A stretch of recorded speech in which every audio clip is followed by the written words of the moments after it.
परम गुरुवे नमः परंपराचार्य गुरुवे नमः सकल कलश विध्वंस कंसरांसा परवर्तनम धनुषं भव्य जीवना प्रतिबोधकारणम शास्त्र से शासन नाम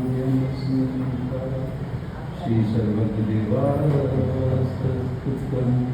ग्रंथकर्ता श्री गणपति देवा प्रतिगंध देवा तेषां वचनं सामासांगाचार्य कुलभद्राचार्य चंद्रकुटस्वासाटिका समर्था श्री सुदुषारविंशति श्री चार सावधानता श्रोता सावधानता मंगलम भगवान वीरो मंगलम गौतमो गणी मंगलम कुंद कुंदाचो सर्वमंगलम मंगलम सर्वकल्याणकारकम प्रभावं सर्वधर्माणां जयनं जयशासनं बोलो महावीर भगवान की जय, 2400 भगवंतों की जय। आज कौन सा धर्म है? संयम धर्म।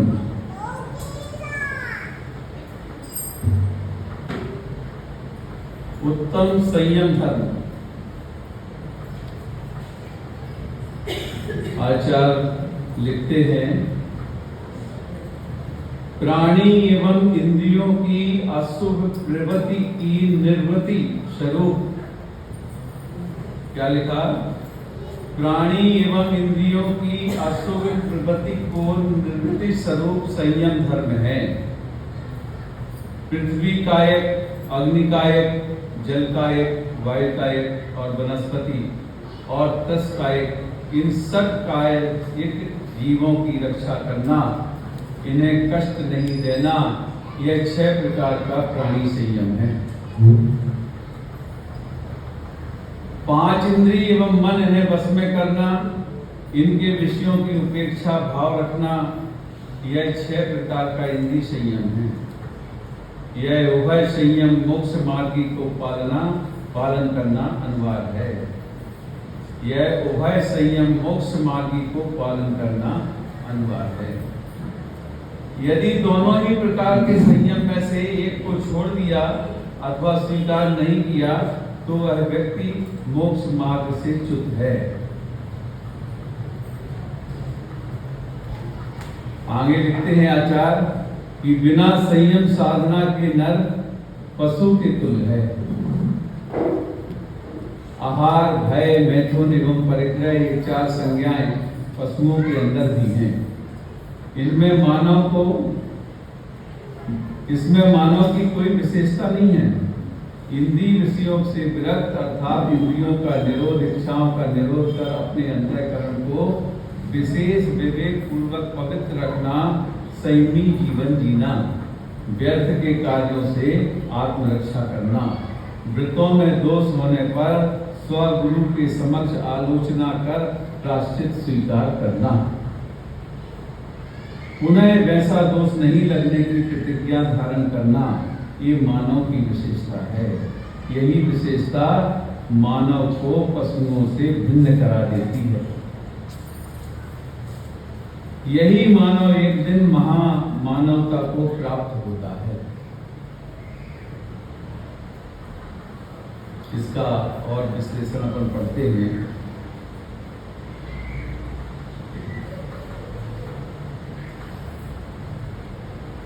मनोज्ञ अनमोज्ञ इंद्रियों के विषयों में राग द्वेष की विरति दम संयम है। आचार्य लिखते हैं आगे, जिनके पास संयम है लोक में वे लोग विश्वास के पात्र हैं।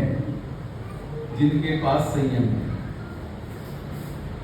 संयम के अभाव में कितना ही श्रेष्ठ कार्य कर ले व्यक्ति, परंतु वह संसार में पूज्यता को प्राप्त नहीं कर सकता।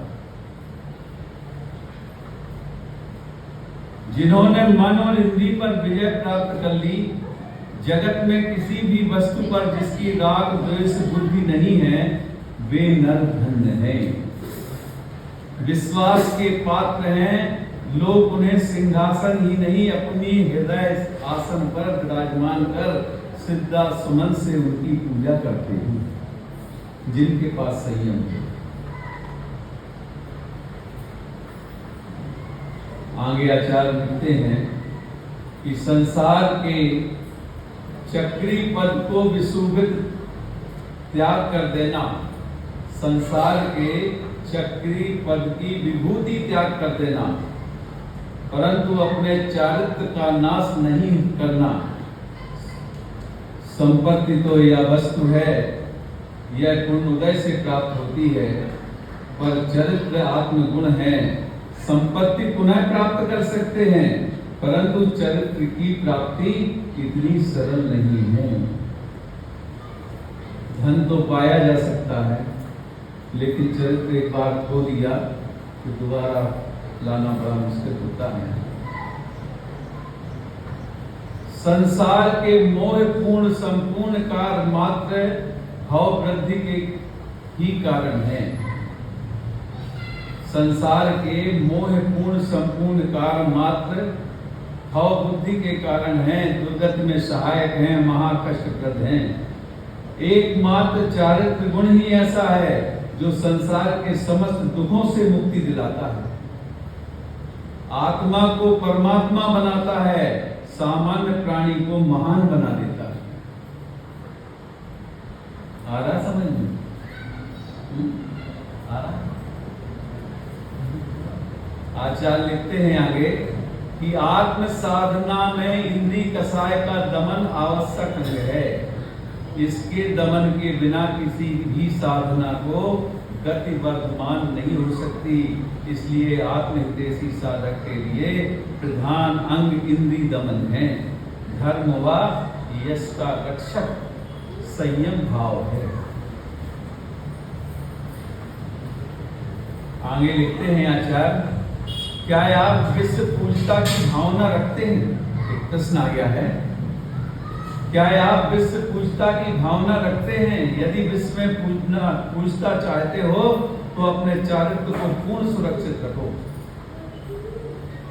यदि आपका संयम निर्दोष निर्मल है तो विश्व की कोई भी शक्ति आपकी पूज्यता पर प्रश्न चिन्ह नहीं लगा सकती है। आपकी पूज्यता नष्ट नहीं कर सकती है।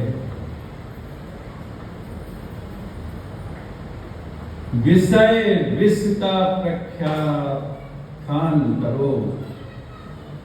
इन्होंने बड़े बड़े दिग्गजों के भी ब्रह्मचर्य का हरण कर लिया और नरक गर्त में डाल दिया।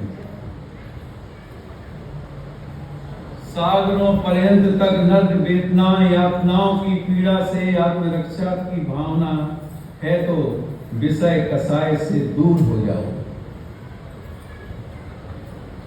आगे लिखते हैं, जहां इंद्रिय कसायों का दमन है वही जीवन में चमन है। इतने सुंदर शब्द का वर्णन करते हैं। जहां इंद्रिय कसायों का दमन है वही जीवन में चमन है। त्रिकाल त्रिलोक पूज्यता वही प्राप्त होती है जहां मन इंद्रियों का दमन है। जहां इंद्रिय कसायों का दमन है वही जीवन में चमन है। त्रिकाल त्रिलोक पूज्यता वही प्राप्त होती है जहां मन इंद्रियों का दम है। दमन नहीं है, दम हो। हिमालय की चोटी पे चढ़ने वाले, सिंह की मूछ और नाग की मणि हारने वाले बहुत मिल सकते हैं, परंतु इंद्रिय विषयों का दमन करने वाले सत्तार्थ भी बहुत कम हैं। आकाश की बूंदें, आकाश के तारों की गणना करना फिर भी सरल हो सकता है, परंतु इंद्रिय विषय लोलुपी के कुटिल भावों को समझना बहुत कठिन है। विषयवास की जड़ जैसे वक्र भावों से भरा होता है और उसका ग्राह्य जीवन भिन्न दिखता है और आंतरिक जीवन भिन्न दिखता है। इसके दोनों जीवन में भिन्नता है। जहां आशाओं का दमन है वहीं साधनाओं का जन्म है। जहां आशाओं का दमन है वहीं साधना का जन्म है। यदि आप आत्म साधना के पवित्र मार्ग को प्रशस्त करना चाहते हैं तो सर्वप्रथम अपनी इच्छाओं का दमन करो। द्वंद्व निरोध किए बिना आत्म साधना में कोई भी पुरुष उत्तीर्ण नहीं हो सकता है।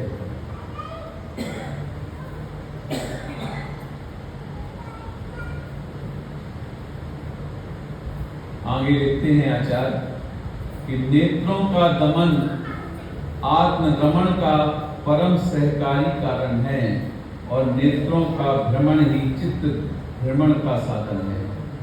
इसलिए साधक पुरुष के लिए अपने नेत्र नासा ग्रह रखना चाहिए और त्रिया अवस्था अन्न भोग अन्न सामग्रियों के अवलोकन पर त्याग कर देना चाहिए।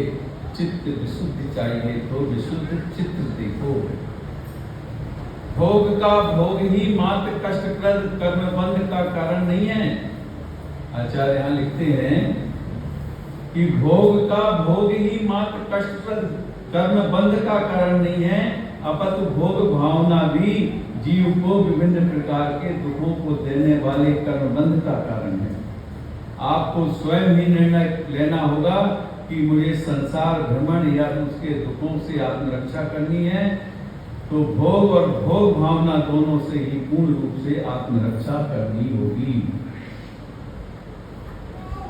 एक एक इंद्रिय विषयों की लिप्सा से बड़े बड़े प्राणी लोक में बड़े बड़े कष्टों को प्राप्त हुए हैं।